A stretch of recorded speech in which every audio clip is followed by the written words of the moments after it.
Assalamualaikum warahmatullahi wabarakatuh. Halo teman-teman semuanya. Di pertemuan kali ini saya akan membahas mengenai pengertian psikologi pendidikan, sejarah psikologi pendidikan, serta ruang lingkup apa aja sih yang ada di psikologi pendidikan ini. Langsung saja mari kita bahas yuk teman-teman.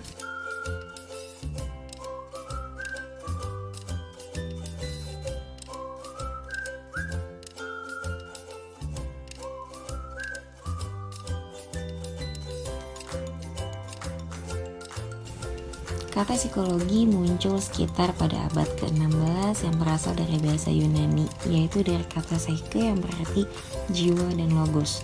Logos di sini artinya ilmu, jadi bila diartikan secara harfiah, psikologi adalah ilmu jiwa atau ilmu yang mempelajari gejala kejiwaan. Sehingga pengertian kejiwaan ini merupakan sesuatu yang abstrak, yaitu tidak bisa dilihat dan diungkapkan dengan jelas, sehingga sulit juga untuk diukur secara objektif.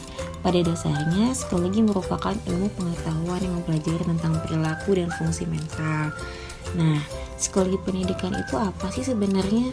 Psikologi pendidikan merupakan cabang dari psikologi yang khusus mempelajari perilaku manusia dalam konteks pendidikan, yang artinya psikologi pendidikan ini berasal dari cabang ilmu psikologi yang mempelajari perilaku manusia dalam konteksnya, yaitu berupa pendidikan. Lalu di sini ada apa aja sih sejarah psikologi pendidikan? Kita lanjut ke slide berikutnya yuk. Pada abad ke-20, psikologi pendidikan ditandai dengan banyaknya penelitian yang lebih khusus dan membawa dampak yang lebih besar pada praktik pendidikan. Aliran psikologi pendidikan ini juga mempelajari proses belajar yang kaitannya dengan tingkah laku dan psikis atau kejiwaan dari banyaknya sudut pandang yang berbeda-beda, sehingga hal ini membawa pengaruh pada praktik pendidikan seperti behaviorisme, psikoanalisa, dan gestalt. Demokritus merupakan filosof utama yang menekankan bahwa lingkungan dan suasana rumah membawa pengaruh paling penting untuk perkembangan kepribadian seseorang yang membedakan bagaimana individu tersebut berperilaku. Lingkungan juga perlu kita bina agar tetap kondusif sebagai tempat belajar dan berkembangnya anak. Plato dan Aristoteles mengembangkan sistem pendidikan yang didasarkan pada penggunaan prinsip-prinsip psikologi. William James memberikan saran pada pendekatan fungsional dalam psikologi. Fungsional dalam psikologi adalah cara pendekatan yang menganggap bahwa kesadaran terhadap gejala mental merupakan hal yang sama. Rese merupakan seorang penganut naturalis yang memiliki dasar ide pendidikan pada prinsip-prinsip perkembangan manusia. Selanjutnya, apa aja sih ruang lingkup psikologi pendidikan ini? Pada tahun 1995, Poe mengemukakan psikologi pendidikan sebagai ilmu terapan yang bertujuan untuk menjelaskan permasalahan belajar menurut prinsip dan fakta yang berhubungan dengan tingkah laku manusia yang telah ditentukan secara ilmiah.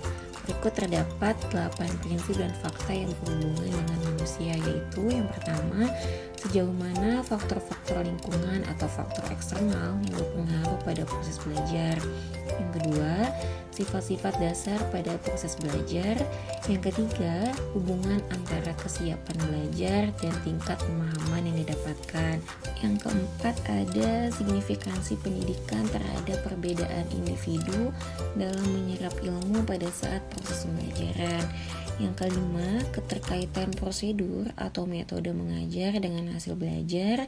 Yang keenam, teknik efektif dalam mengajar untuk kemajuan proses belajar. Yang ketujuh, pengaruh atau perbedaan pendidikan formal dengan pendidikan yang berasal dari pengalaman belajar secara informal. Yang kedelapan, pengaruh psikologis yang ditimbulkan dari kondisi sosial terhadap sikap atau perilaku yang dilakukan. Di slide berikutnya dapat kita lihat terdapat teknik memahami perilaku dan karakteristik peserta didik. Yang pertama, teknik memahami perilaku dan karakteristik peserta didik yaitu teknik tes dan teknik non-tes. Sebagai pembedanya, yuk kita bahas di slide berikutnya. teknik tes, terdapat 3 poin dalam teknik tes ini, yaitu yang pertama dilakukan dengan alat yang valid dan reliable, yang kedua dilakukan dengan mengikuti aturan tertentu, yang ketiga dipilih untuk mengumpulkan data mengenai kemampuan akademik, bakat, minat, dan kecerdasan. Adapun dalam teknik non-tes yaitu terdapat 3 poin juga. Yang pertama dilakukan dengan alat tertentu, misalnya dengan kuesioner, wawancara, observasi, dan lain sebagainya. Yang kedua, teknik non-tes ini dipilih untuk mengumpulkan data mengenai fakta ataupun opini. Yang poin ketiga, teknik non-tes ini terdiri dari observasi, wawancara, kuesioner, sosiometri, analisis karya, biografi, dan lain sebagainya. Mungkin itu saja yang dapat saya sampaikan di pertemuan kali ini, yaitu mengenai pengertian psikologi pendidikan, sejarah pendidikan, serta ruang lingkup psikologi pendidikan. Terima kasih banyak teman-teman semuanya. Wassalamualaikum warahmatullahi wabarakatuh.